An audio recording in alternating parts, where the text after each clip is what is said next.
علامہ محمد اقبال رحمۃ اللہ علیہ۔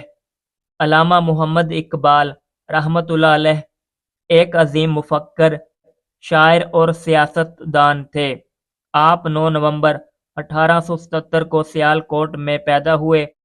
30 دسمبر 1930 کو الہ آباد کے مقام پر مسلم لیگ کے جلسے کی صدارت کرتے ہوئے انہوں نے مسلمانوں کے لیے الگ ریاست کا تصور پیش کیا۔ ان کا یہی تصور بعد ازاں قیام پاکستان کی بنیاد بنا۔ اپنے تصور کو حقیقت میں بدلنے کے لیے انہوں نے قائد اعظم رحمۃ اللہ علیہ کو خط بھی لکھا، جو ان دنوں انگلینڈ میں تھے۔ اپنے خط میں انہوں نے قائد اعظم رحمۃ اللہ علیہ کو مسلمانوں کی قیادت سنبھالنے کی ترغیب دی۔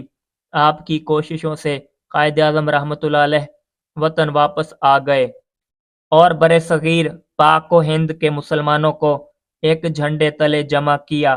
علامہ محمد اقبال رحمۃ اللہ علیہ کی شاعری نے برصغیر کے مسلمانوں میں آزادی کی تڑپ پیدا کی۔